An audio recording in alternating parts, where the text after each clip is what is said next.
Oh, hello.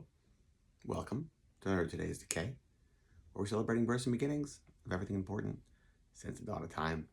It is January 16th, and here are all the dates that really rate. On this day in 1901, Marcel Delgado was born.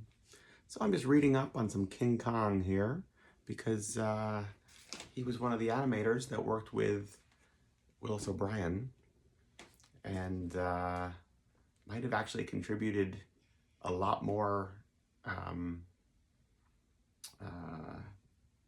to the project and Willis O'Brien's career than was officially recorded. It's really interesting, I think, actually. I feel like growing up, I always kind of, I don't know if I idolized, but I definitely read so many articles talking about Willis O'Brien. And in more recent years, well, I mean, for a while, Marcelo Delgado was like a afterthought. But then there's also Herbert Dolly, who maybe created a lot of the techniques that Willis O'Brien then used for the rest of his career. I don't know. So, when you really peel the layers back, how much was Willis O'Brien really contributing? I don't know. We did a whole Phantom Creep stage play once years ago on the unfinished projects of Willis O'Brien and as it related to his tragic life or the tragic life of his family. And in hindsight, I don't know how much of it is accurate. Maybe not. I don't know. Who knows? But look at this. Isn't this awesome? Yeah. This is a 1933 movie program. Really good stuff. I love King Kong. It's hard to say just whose soul was animating this creature. The way we presented it in our stage play was that, because what happened was for Willis O'Brien's life, in between King Kong and Son of Kong came out like a year and a half apart, basically. And King Kong was O'Brien's most successful accomplishment. And shortly thereafter, his wife went nuts and shot and killed both of their young children, and I believe then killed herself. And if you think about the process of stop motion animation, he just closed the door and escaped into the world of Skull Island and creating this fantasy. And what a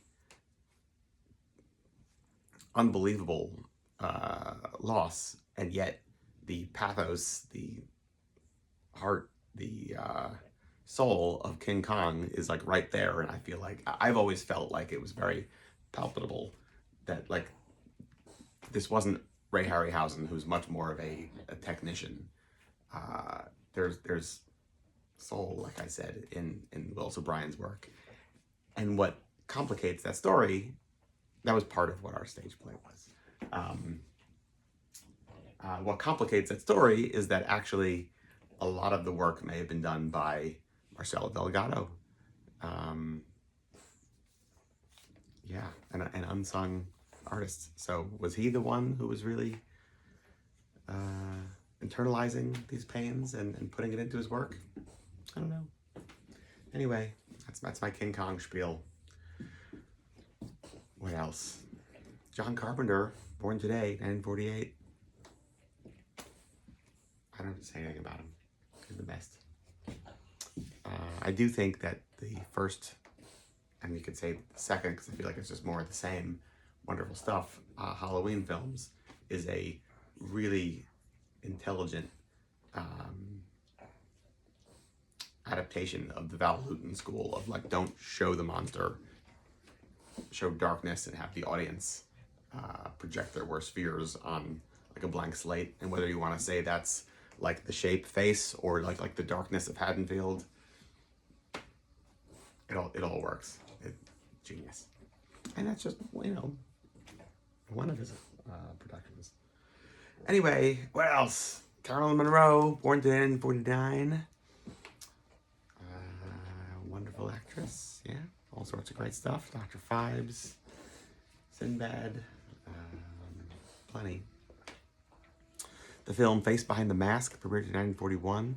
That's why we're here with the Peter Lorre section of the place. You've got some Face Behind the Mask lobby cards up yonder. This is a really fun film. Peter Lorre and like what's basically like a programmer, which is like a gangster movie, but also like borderline a horror movie, I'd say.